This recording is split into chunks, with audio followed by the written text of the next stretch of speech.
Hello everybody, San here, engineer, MBA, and investor. And today's video, I want to talk about the official response from the US FDA to Beam Therapeutics, specifically the program for BEAM-201. So just as a reminder, we made a video this week on this, and it was basically me asking the big question, why did the FDA put on hold the IND application for BEAM-201? Again, this is not a phase 1 clinical trial. They didn't stop it during a clinical trial. So this is still very early on in the process for Beam Therapeutics, but still, on July 29th, like you can see here on this screenshot, the company Beam Therapeutics were mentioned in email. This is going to get very important shortly in this video, but in email format by the FDA, that basically it was communicated that, hey, we're putting your program on hold. Now, we officially got the response here in front of us, and let's take a look at it, and maybe let's go through my first thoughts, and maybe you guys can share your thoughts in the comments below, because I'm really curious to see if there's other people asking the same question as I am. So, looks like the FDA gave a formal clinical hold letter, and this was on August 25th, so that is 5 days ago, right? In which the FDA requested 1. Additional control data from genomic rearrangement assessment. 2. Further analyses of certain off-target editing experiments. 3. Additional control data for cytokine independent growth assay. And 4. An updated investigator brochure that includes information regarding any new non-clinical studies. Beam intends to complete the required studies and submit the complete response in the fourth quarter of 2022. So obviously we are entering in the fourth quarter. But again, is this going to be, in October? Is this going to be November? Is this going to be in December? Who knows, right? Now, let me give my thoughts here. Like, I don't even want to talk about like the science side of things. I mean, I think it is important, and I already covered this in the last video. I mean, if there's a reason why the FDA is doing this, there has to be a good reason, right? And clearly here you can see there are reasons here to put this, a legitimate reason, arguably, to put this on a hold by the FDA. I'm not disputing the reasons. I think they clearly stated the 4 reasons. And I think, again, we are in IND phase, so it's not like you're stopping this midway into a phase 2 clinical trial. So in my opinion, this is acceptable. Now, what is not acceptable, and I think this is going back to what we started the video with, they communicated with Beam Therapeutics, FDA communicated through email. This was in July 29th. This was over a month ago. Now, as I mentioned in my last video on this issue last week or this week, whenever I made that video a few days ago, I've never seen a business be able to shut down another business, another entity, without giving a actual reason. Like, have you ever seen that? Like, there's only one entity that can do that, and of course, that is the government, right? Whenever you have a branch of the government, you are basically given the green light for this, and the first reason that you'll get populated is, well, it's for the best of the citizen. Well, in my opinion, this is not necessarily best for the citizen. The best for the citizen is, yes, safety, but you want to have the reasons, because Beam Therapeutics, and just like other CRISPR companies, are doing something extremely necessary for society.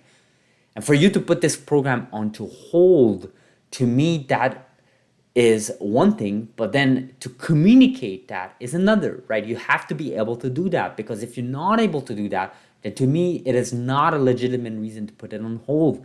Now, here's my concern. Here are my thoughts. Now, again, I voiced those opinions in the last video. You guys can watch that. But fast forward to my opinion is really, you just communicate that through email.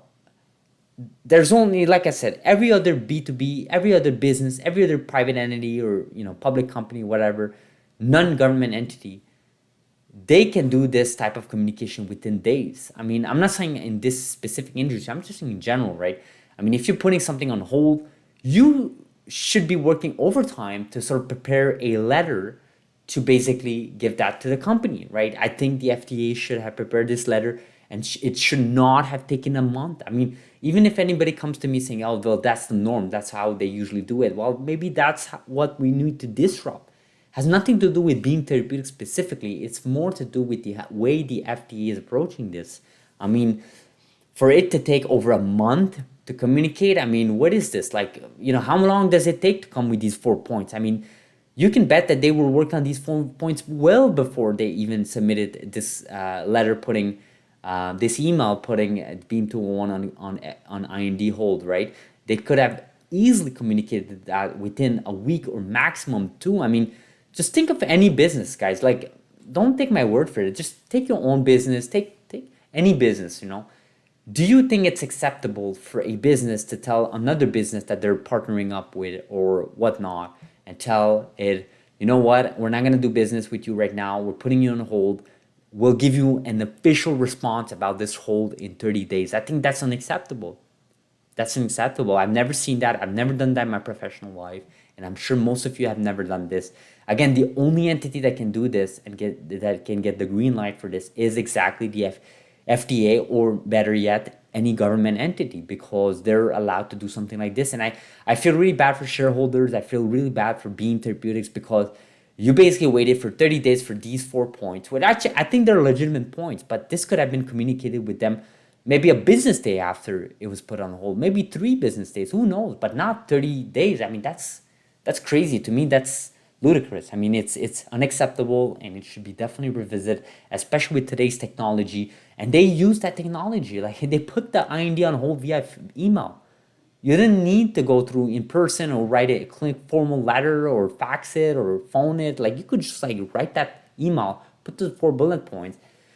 I think this is just legacy ways of doing business. I think these are processes that are meant to be disrupted, and I really think the future generations are going to disrupt that. I don't think it's acceptable for a organization like the FDA to basically put a whole program into hold and then tell you, well, we'll give you a response in 30 days. And then after that point, then you have to work on actually getting back to them with the response. And who knows what reply time frame it goes back. It says 4th quarter, but who knows how long the FDA is going to respond to that, It's just, to me, there's a big waste timer. There are a lot of inefficiencies. And again, highly advise everybody to watch my last video on this. I think I already voiced most of what I thought. But now that we have the reasons, again, I'm not doubting the intentions. I'm not doubting the reasons in front of us. I'm just doubting the inefficiencies in this process and ways to improve. Because I can tell you right now, if we want to go forward in genomics and biotech and CRISPR or whatnot, these types of things, this is unacceptable. I mean, Bloomberg gets FDA unanimous support. They get FDA approved, yet they charge the most for a drug, period, 2.8 million. And then Beam Therapeutics, as opposed to them, they're getting a hold without any sort of reason up until the 30th day. I think that's just unacceptable. It's my opinion. Let me know in the comments below what you guys think. Hope you guys appreciate this video. Like this video if you found value. Subscribe if you're not. And let me know what you guys think about this news. Thank you so much and have a beautiful day. Thank you.